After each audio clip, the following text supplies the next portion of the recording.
नमस्कार साथियों, मैं अनुराग और आप देख रहे हैं जनता रॉक्स।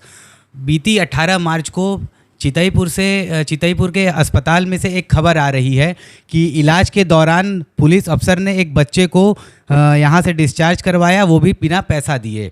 अब इस मामले में पुलिस से भी बात की गई थी, लेकिन ऑन कैमरा पुलिस वालों ने आके कुछ बोला तो नहीं, लेकिन अस्पताल प्रशासन के ऊपर खुलकर आरोप लगाया कि उन्होंने बच्चे को बंधक बनाया था और मारपीट की गई थी और आरोप लगाए गए थे। इसी क्रम में हम डायरेक्ट आ पहुँचे हैं अस्पताल में, और अस्पताल का क्या नाम है, सारी डिटेल्स हम सीधे अस्पताल के इस मैनेजर साहब के माध्यम से ही आपको बताएंगे। सबसे पहले खबर की जानकारी और शुरुआत करते हैं कि क्या हुआ था। सर, आपका क्या नाम पड़ेगा? नमस्कार, मेरा नाम अखंड प्रताप सिंह पड़ेगा। मैं वेदांत चाइल्ड केयर हॉस्पिटल अखरी बाईपास का मैनेजिंग डायरेक्टर हूँ। हम लोग अभी मौजूद हैं वेदांत चाइल्ड केयर हॉस्पिटल में अखरी बाईपास पे। अब आगे की बात शुरू करते हैं। सर, क्या हुआ था उस? देखिए, हुआ था कि 10 तारीख को एक बच्चा हमारे यहाँ अरौरा से आया हुआ था, जिसकी हालत काफ़ी गंभीर थी। और जब बच्चा आया तो काफ़ी जो है अनकॉन्शियस था, उसको वेंटिलेटर की ज़रूरत थी।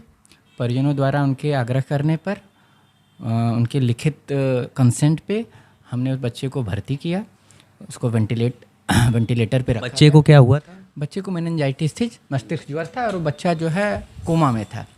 हाँ, और उसको जो है वेंटिलेटर की ज़रूरत थी। हम लोगों ने, हमारी पूरी चिकित्सकीय टीम ने एग्जामिन किया और उसे बताया कि बच्चे को वेंटिलेटर की ज़रूरत है और बच्चा काफ़ी जो है गंभीर स्थिति में है, इसमें बच्चे की मृत्यु भी हो सकती है। सारी चीज़ें बताने के बाद उनकी लिखित कंसेंट पे हमने बच्चे को जो है भर्ती किया, उसको वेंटिलेटर पे रखा। बच्चा 3 दिन तक वेंटिलेटर पे रहा, फिर उसको जो है नॉर्मल ऑक्सीजन पे रखा गया। बच्चा जब काफ़ी ठीक रहा तो उसे जनरल वार्ड में शिफ्ट कर दिया गया।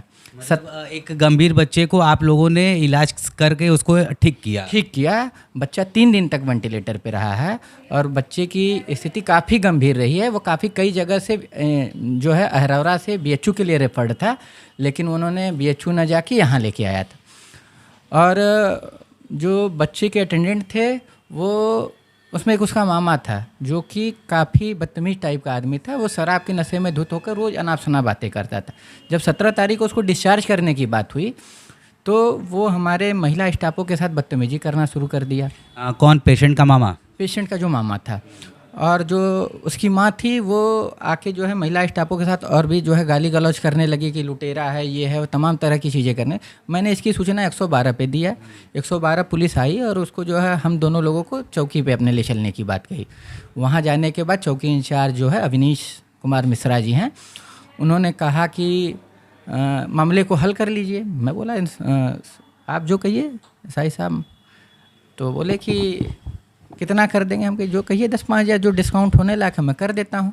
उन्होंने कहा कि नहीं, आप 20,000 डिस्काउंट कर दीजिए। मैं बोला ठीक है, 20,000 डिस्काउंट। बकाया बिल था कितना पूरा? 84,000 रुपये का टोटल बिल था उसका, जिसमें उसमें 35-36 हज़ार रुपये जमा, 49,000 रुपये उसको और जमा करने थे। साथियों, आप सुन सकते हैं, 49,000 रुपये बकाया था और चौकी इंचार्ज साहब पैरवी कर रहे थे। सिर्फ 10,000 रुपया दे के आप बिल क्लोज करें। हाँ, प्लीज़, हाँ, कि 10,000 रुपया देगा, आप मामले को कर लिया। मैंने बताया कि हॉस्पिटल के बहुत सारे खर्चे होते हैं, जो हमारे ऑन कॉल डॉक्टर्स भी आते हैं उनको भी हम देना होता है, और बहुत सारे खर्च हैं हॉस्पिटल के, तो हम इतने में मैनेज नहीं कर पाएंगे। लेकिन हम चलिए 10,000 आप कह रहे हैं, मैं 20,000 रुपया डिस्काउंट करने की बात कर रहा हूँ। 20,000 आप डिस्काउंट कराए, 30,000 आप जमा करवा दीजिए, मैं बच्चे को छुट्टी करा दे रहा हूँ। उसके बाद उन्होंने क्या कहा मरीज के परिजनों से, मरीज के परिजन जो है 10-15 की संख्या में फिर अस्पताल में घुसाए। 10-15 मतलब वो संख्या बल का सहारा लेके अस्पताल पर दबाव बना, ज़बरदस्ती वो बच्चे को ले जाना चाह रहे थे। और उनके साथ लोकल लोग थे, 2-4 लोग आए और वो भी आके जो है हमारे साथ गाली गलौज किए। फिर मैंने इसकी सूचना जो है अखरी चौकी इंचार्ज को दिया। अखरी चौकी इंचार्ज द्वारा 2 पुलिस कांस्टेबल को भेजा गया। उसके बाद मामला यहाँ शांत हो गया। मैं इसकी तहरीर देने के लिए चौकी इंचार्ज के पास गया। चौकी इंचार्ज ने कहा कि आप मेरे यहाँ कुछ नहीं, आपकी कोई सुनवाई नहीं होगी, आप थाना रोहनिया जाइए। मैं 18 तारीख की सुबह थाना रोहनिया गया। वहाँ मैंने इंस्पेक्टर साहब को लिखित तहरीर दिया, जिसको उन्होंने मार्क करके मुझे दिया हुआ है। अखरी चौकी इंचार्ज को मार्क किया कि आप वहाँ जाके और जो है विधिक कार्रवाई करिए उनके खिलाफ। लेकिन चौकी इंचार्ज क्या करते हैं, चौकी इंचार्ज वहाँ से आते हैं और जबरियन बच्चे को यहाँ से उठा के ले जाते हैं, मेरे द्वारा ये कहने पर कि सर अभी तक बिल चुकता नहीं किया गया है।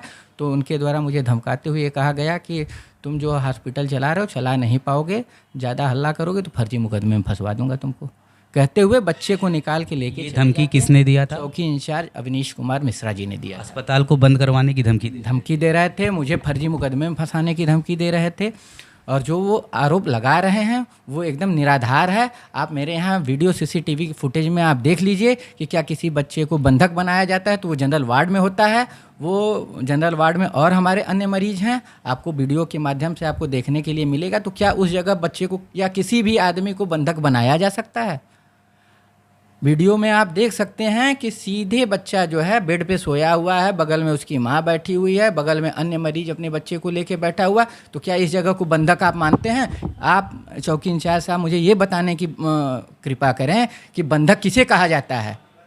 उनका एक आरोप ये भी है कि आप 24 घंटे से बच्चे का इलाज रोक के रखे हुए। बिल्कुल नहीं रोक के रखे थे, बच्चा हमारे हॉस्पिटल में है, बच्चा का सारा इलाज हम अपने पैसे से कर रहे थे, अपने खर्चे पे कर रहे थे, वो कॉपरेट तक नहीं कर रहा था, अपने मेडिकल स्टोर से दवाएं ले जाके फ्री में उसको बच्चे को लगाई जा रही थी, क्योंकि अभी तो वो पैसा देने का आरोप लगा रहा था। कल अगर उसके बच्चे को कुछ हो जाता तो और सारे कितने गंभीर आरोप मेरे पे लगाता। तो अगर उसका बच्चा मेरे हॉस्पिटल में था तो उसकी संपूर्ण जिम्मेदारी मेरी बनती थी इलाज करने के लिए, और ऐसा कोई भी कृत्य नहीं करेगा कि किसी के बच्चे को रख के और बिना इलाज के अपने हॉस्पिटल में रखेगा।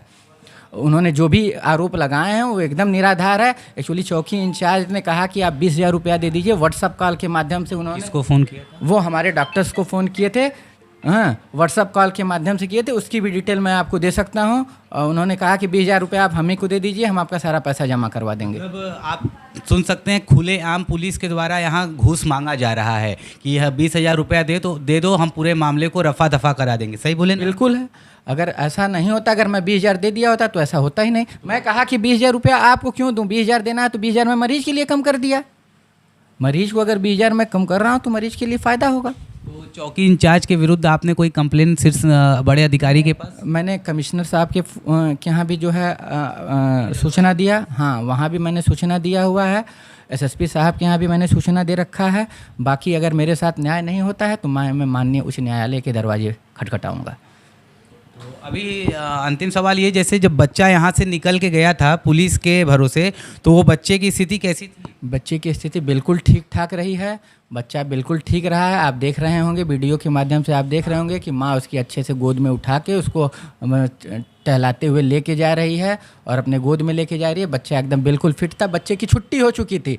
यहाँ तक कि चौकी इंचार्ज ने ये भी नहीं समझा कि मैं बच्चे को लेके यहाँ से जा रहा हूँ तो बच्चे के जो कैनुला वगैरह है, आप वीडियो के माध्यम से देख सकते हैं कि माँ कहती है कि निकलवा दीजिए, लेकिन वो कहते हैं कि नहीं चलो मैं बाहर निकलवा दूंगा, और वो किसी बाहर दूसरे हॉस्पिटल में ले जाके सारा चीज़ निकलवाते हैं। उसका कैनुला जो लगा हुआ है, जो नली लगी हुई है, सारी चीज़ वो निकलवाते हैं, लेकिन वो यहाँ जबरियन कुछ भी नहीं करवाते हैं, ना कोई डिस्चार्ज स्लिप लेते हैं, ना कोई दवा का एडवाइस लेते हैं, और वो सीधे जबरियन बच्चे को लेके चले जाते हैं। तो अभी जैसा कि बात निकल के आई और एक सवाल ये निकल के आता है कि आखिर पुलिस को ये अधिकार किसने दिया कि इलाज के दौरान वो मरीज को लेकर डायरेक्ट चला जाए और किसी और अस्पताल में भर्ती करवा दे, और पैसा भर्ती नहीं कराया, वो तो लेके चले गए वहाँ से। अगर पुलिस जो आरोप मेरे ऊपर लगा रही है कि मैं उसके मामा के साथ मारपीट किया, तो पुलिस को मेरे ऊपर कार्रवाई करनी चाहिए थी, लेकिन पुलिस को किसने अधिकार दिया कि वो मेरे हॉस्पिटल से बच्चे को निकाल के ले जाए? एक बार पुलिस को बात तो करनी चाहिए हमसे। अगर बच्चे को कुछ हो जाता तो क्या पुलिस इसकी जिम्मेदारी लेती? पुलिस तो उल्टे हमारे ऊपर एलिगेशन लगाती कि आपके द्वारा किया गया कृत्य गलत है। अच्छा, वो जब बच्चा एडमिट होने आया था तो क्या अपने पैरों पे चलते हुए? एकदम गंभीर अवस्था में आया हुआ था, एकदम मरणासन में था, और गया है अपने पैरों पे? अपने पैरों पे चल के गया है। बच्चा एकदम बिल्कुल ठीक था। आप देखेंगे वीडियो में आपको दिखाएंगे कि बच्चा अपने से पैदल चल के वॉशरूम जाता है, आता है। सारी फुटेज आपको मैं अवेलेबल करा सकता हूँ। ये तो वही बात हो गई जिस थाली में खाना और उसी में छेद कर देना। इसी पे आपकी जान बची और उसी अस्पताल को आप बदनाम करने पे उतारू हो गए। अब इसीलिए तो है कि आदमी सोच के भी जो गरीब मरीजों के साथ भरोसा नहीं कर पाता है, जो सच में नीडी होते हैं, कि जिनको ज़रूरत होती है कि नहीं ऐसे मरीजों के साथ उपकार करना चाहिए, हाँ, लेकिन उसको भी लोग इग्नोर करके चले जाते हैं। इसलिए अब लोगों से भरोसा करना उठ रहा है धीरे धीरे। तो आगे सर आप लोगों की अब क्या तैयारी रहेगी कि अगर आगे इस तरह की समस्या अगर फेस करनी पड़ी तो क्या करें? आज हमारी जो है आईएमए की मीटिंग है। आईएमए की मीटिंग के माध्यम से हम लोग जो है कमिश्नर साहब से मिलेंगे। अगर कोई कार्रवाई करते हैं कमिश्नर साहब तो ठीक है, नहीं आगे बहुत सारे जो है हैं जिनके खिलाफ़ मैं माननीय न्यायालय में जाऊंगा और जो भी हो सकता है इनके खिलाफ़ कार्रवाई की मांग करता हूं। मैं आपके माध्यम से भी साथ शासन प्रशासन से ये चाहता हूं कि हमारे साथ न्याय हो। मेरे साथ जो हुआ है वो किसी अन्य हॉस्पिटल वालों के साथ ना हो, इसके लिए मैं शासन प्रशासन से हाथ जोड़ के अनुरोध करता हूं कि इन जैसे पुलिसकर्मियों और पुलिस वालों की वजह से जो पुलिस की छवि खराब हो रही है उसको नज़रअंदाज किया जाए। सर, तो आखिर किस टाइप की आप कार्रवाई की मांग करते हैं? मैं ये चाहता हूँ कि चौकी इंचार्ज के खिलाफ़ कोई ना कोई कार्रवाई की जाए। अगर मैं गलत हूँ तो मेरे खिलाफ़ भी कार्रवाई की जाए। मतलब चौकी इंचार्ज के ऊपर कार्रवाई तो ये सकती है, ट्रांसफ़र हो, निलंबित हो, लाइन आ जाए, कुछ भी हो, जैसे उनको ये लगे कि नहीं मैंने ये जो कृत्य किया है वो गलत हो, ताकि भविष्य में वो या उनके जैसे लोग ऐसा ना करें, जिससे कि जो डॉक्टर्स होते हैं या जो हॉस्पिटल संचालक होते हैं वो ये ना करें कि किसी अन्य मरीज को जो पैसे की अभाव में मरता रहे उससे भी बिना पैसा लिए इलाज ना करें। इससे तो यही साबित होता है जो कृत्य उन्होंने किया है। तो अब हॉस्पिटल वाले, यहाँ तक कि उन्होंने कहा कि आप पहले क्यों नहीं पैसा जमा कराए और पैसा बिना लिए आप इलाज क्यों किया। आप बताइए, जिस मरीज के पास पैसा नहीं है क्या उसका इलाज नहीं होता है? उन्होंने साफ शब्दों में ये कहा कि आप पैसा लेके, एडवांस पैसा लेके आपने इलाज क्यों नहीं शुरू किया। आप बताइए, जिस मरीज के पास पैसा नहीं है, कोई रात में 2 बजे आता है, कोई सुबह आता है, कोई 11 बजे आता है, हाँ, किसी के पास पैसा नहीं होता है, तो क्या पैसे के अभाव में उसका इलाज नहीं किया जाए? मानवता के नाते तो करना चाहिए। तो हम लोग तो वही मानवता के हिसाब से, बच्चा जब आया उसके पास पैसा नहीं था, उसके पास 2000 हमारे इमरजेंसी फीस रात को जमा करने का नहीं था, मैंने फ्री ऑफ कॉस्ट सारा काम उसका शुरू किया। अगले दिन मरीज ने पैसा जमा किया, 8 दिन मरीज मेरे यहाँ रहा है, 8 दिन में 30,000 वो जमा करता है। तो कहीं ना कहीं हमारी मानवता ही थी ना। मैं उससे एडवांस, तो जिनके पास पैसा नहीं है तो एक बार डॉक्टर्स जो है ये कृत्य देखने के बाद सारे हॉस्पिटल वाले यही सोचेंगे कि कम से कम मरीज से एडवांस पैसा जमा कराया। लेकिन जो सच में नीडी हैं, जिनके पास पैसा नहीं है, तो क्या उनका इलाज नहीं होगा? मैं इसीलिए शासन प्रशासन से कहता हूँ कि अगर इनके विरुद्ध कार्रवाई नहीं की गई तो आगे आने वाले भविष्य में मरीजों के साथ काफ़ी जो है दिक्कतें होगी। इसलिए मैं शासन प्रशासन से अनुरोध करता हूं कि कुछ न कुछ जो है इनके खिलाफ़ कार्रवाई करें, जिससे कि आने वाले समय में लोगों को तकलीफ़ का सामना न करना पड़े। मतलब अगर कार्रवाई नहीं होगी तो आप कोर्ट का सहारा लेंगे? बिल्कुल लेंगे, क्योंकि हमारे पास सारे एविडेंस है। आपको सारे एविडेंस मैं आपके चैनल के माध्यम से भी देना चाहता हूँ। मैं CCTV फुटेज दे रहा हूँ, मैं चौकी इंचार्ज को जो दिया हूँ, मैं इंस्पेक्टर साहब को जो दिया हूँ, मैं SSP साहब को दिया हूँ, मैं सारे लेटर्स आपके माध्यम से मैं आपको देता हूँ और सारे साक्ष्य मेरे पास हैं। अगर मैं गलत हूँ, मैंने उसके साथ मारपीट किया है, तो पुलिस मेरे खिलाफ भी मुकदमा कर सकती। तो सर, ये इतना दिन पुराना मामला लगभग आप देखिए तो हफ्ते भर से ऊपर हो ही गया, आज तीसरा दिन है। तो 3 दिनों में अभी तक कोई कार्रवाई नहीं थी? अभी तक कोई कार्रवाई नहीं हुई। अब उम्मीद पुलिस के खिलाफ, पुलिस तो कार्रवाई करती नहीं है। मुझे जैसा लगता है कि मुझे माननीय न्यायालय का ही दरवाज़ा खटखटाना पड़ेगा और उसके लिए मैं किसी हद तक जाऊंगा। मुझे उच्च न्यायालय भी जाना पड़े तो मैं इसके लिए जाऊंगा। अब ये मामला न्यायालय जाने की तैयारी में है। अगर पुलिस प्रशासन अपने ही दागी पुलिस के ऊपर कार्रवाई नहीं करती है तो बने रहिए जनता रॉक्स के साथ और खबर की हर एक छोटी से छोटी अपडेट के लिए हमारे साथ जुड़े रहिए। मैं अनुराग सिंह, जनता रॉक्स के साथ, कैमरामैन सूरज कश्यप। धन्यवाद।